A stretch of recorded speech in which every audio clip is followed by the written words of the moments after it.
السلام علیکم ورحمۃ اللہ وبرکاتہ۔ تعبیرات کا سلسلہ چل رہا ہے some how or the other, جس کا مطلب کسی نہ کسی طرح۔ اس کا اسٹرکچر ہے سب سے پہلے some how or the other لکھیں، پھر اس کے بعد سینٹنس لکھیں۔ دوسری شکل یہ ہے کہ سب سے پہلے آپ سینٹنس لکھ دیں، پھر اس کے بعد some how or the other لکھیں۔ اگزامپل دیکھیے، don't worry about me, I will write article somehow or the other. فکر مت کرو، میں کسی نہ کسی طرح مضمون لکھوں گا۔ Don't worry about me, I will write article somehow or the other. فکر مت کرو، میں کسی نہ کسی طرح مضمون لکھوں گا۔ Somehow or the other I will guide you, کسی نہ کسی طرح میں تمہاری رہنمائی کروں گا۔ Somehow or the other I will guide you, کسی نہ کسی طرح میں تمہاری رہنمائی کروں گا۔ I will give you my time somehow or the other, میں کسی نہ کسی طرح آپ کو اپنا وقت دوں گا۔ I will give you my time somehow or the other, میں کسی نہ کسی طرح آپ کو اپنا وقت دوں گا۔ تعبیرات میں سے ہے انڈر دا انفلوئنس آف، جس کا مطلب کہ ہوا لگ گئی ہے، نشے میں ہے، زیر اثر ہے۔ اس کا اسٹرکچر ہے سب سے پہلے سبجیکٹ، پھر اس کے بعد از، ایم، آر۔ موقع محل کے اعتبار سے آپ لکھیں گے ہیلپنگ ورب، پھر اس کے بعد انڈر دا انفلوئنس آف، پھر اس کے بعد کسی ناؤن کو ذکر کریں گے۔ آپ کے سامنے مثال ہے، nowadays he is under the influence of money, آج کل اسے پیسوں کی ہوا لگ گئی ہے۔ Nowadays he is under the influence of money, آج کل اسے پیسوں کی ہوا لگ گئی ہے۔ His brother is under the influence of someone's love, اس کے بھائی کو کسی کے محبت کی ہوا لگ گئی ہے۔ He is under the influence of alcohol, وہ الکوہل کے نشے میں ہے۔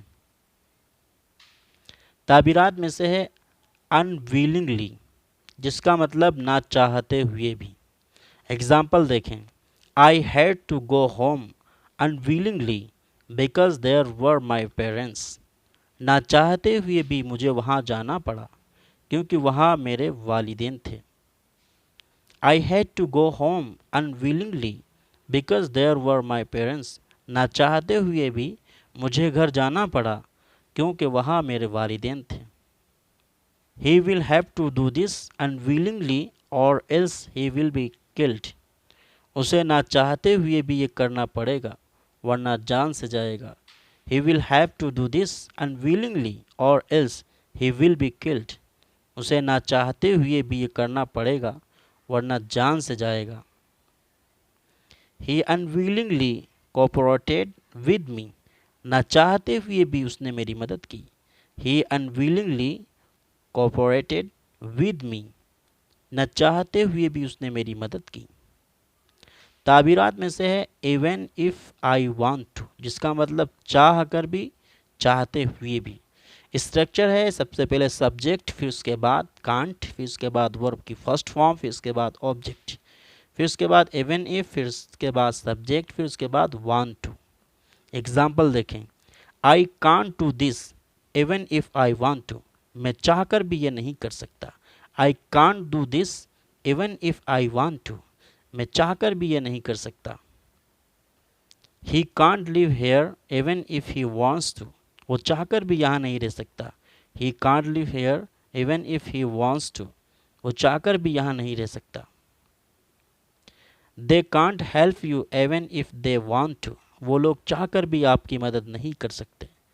دے can't help you even if they want to, وہ لوگ چاہ کر بھی آپ کی مدد نہیں کر سکتے۔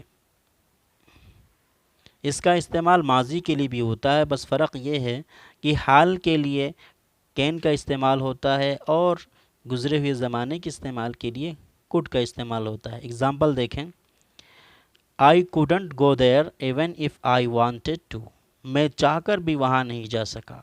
آئی couldn't go there even if I wanted to, میں چاہ کر بھی وہاں نہیں جا سکا۔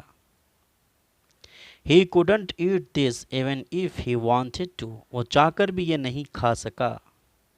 He couldn't eat this even if he wanted to, وہ چاہ کر بھی یہ نہیں کھا سکا۔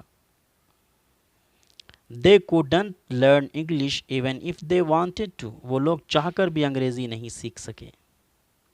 تعبیرات میں سے ہے اباؤٹ ٹو یا پھر از ایم آر ٹو، جس کا مطلب ہے والا ہے، کو ہے۔ اسٹرکچر اس کا یہ ہے کہ سبجیکٹ پھر اس کا از ایم آر موقع میل کے اعتبار سے، پھر اباؤٹ ٹو، پھر اس کے ورب کے فرسٹ فارم، پھر اس کے بعد آبجیکٹ۔ اگزامپل دیکھیں، ہی از اباؤٹ ٹو ڈائی، وہ مرنے والا ہے۔ He is about to die, وہ مرنے والا ہے۔ She is about to start, وہ شروع کرنے والی ہے۔ She is about to start, وہ شروع کرنے والی ہے۔ I am about to leave for Delhi, مجھے دہلی جانا ہے۔ I am about to leave for Delhi, مجھے دہلی جانا ہے۔ دا ٹائم آف صلاح از اباؤٹ ٹو کم، نماز کا وقت قریب ہے۔ He is to go to market, وہ بازار جانے والا ہے۔ I am to reach my home, میں اپنے گھر پہنچنے کو ہوں۔ The train is to arrive, train آنے والی ہے۔ The train is to arrive, train آنے والی ہے۔ تعبیرات میں سے ہے on someone's behest, at the behest of someone, جس کا مطلب کسی کے کہنے پر، کسی کی ہدایت پر، کسی کے حکم کے اوپر۔ اس کا اسٹرکچر ہے سب سے پہلے سینٹینس، پھر اس کے بعد آن سم ونس بیہیسٹ یا پھر at the behest of someone. Example دیکھیں، I called him here on your behest, میں نے اسے آپ کے کہنے پر بلایا۔ I called him here on your behest, میں نے اسے آپ کے کہنے پر بلایا۔ آئی ڈونٹ ٹاک ٹو ہم آن مائی فادرز بیہیسٹ، میں اپنے والد کے کہنے پر اس سے بات نہیں کرتا ہوں۔ آئی ڈونٹ ٹاک ٹو ہم آن مائی فادرز بیہیسٹ، میں اپنے والد کے کہنے پر اس سے بات نہیں کرتا ہوں۔ ناصر از ہیلپنگ ہم at the behest of you, آپ کے کہنے پر ناصر اس کی مدد کر رہا ہے۔ ناصر از ہیلپنگ ہم at the behest of you, ناصر آپ کے کہنے پر اس کی مدد کر رہا ہے۔ He got the job at the behest of Ahmad, Ahmad کے کہنے پر اسے نوکری ملی۔ He got the job at the behest of Ahmad, Ahmad کے کہنے پر اسے نوکری ملی۔ اینڈ دیٹ ٹو، جس کا مطلب اور بھی۔ اسٹرکچر پہلے سینٹینس، پھر اس کے بعد اینڈ دیٹ ٹو، پھر اس کے بعد ادرس۔ ایگزامپل دیکھیں، he beat me and that too without any reason, اس نے مجھے مارا اور وہ بھی بنا کسی سبب کے۔ He beat me and that too without any reason, اس نے مجھے مارا اور وہ بھی بنا کسی وجہ کے۔ He was riding a bike on the highway and that too without helmet, وہ ہائی وے پر بائک چلا رہا تھا اور وہ بھی بنا ہیلمٹ کے۔ He was riding a bike on the highway and that too without helmet, وہ ہائی وے پر بائک چلا رہا تھا اور وہ بھی بنا ہیلمٹ کے۔ His brother went to Delhi and that too without telling his father، اس کا بھائی دہلی چلا گیا اور وہ بھی اپنے والد کو بتائے بغیر۔ تو آپ حضرات کی خدمت میں اہم اسٹرکچرز کو پیش کیا گیا اور اگزامپل پیش کی گئی تاکہ آپ مزید اگزامپل بنا سکیں اور اپنی انگریزی کو اچھا کر سکیں۔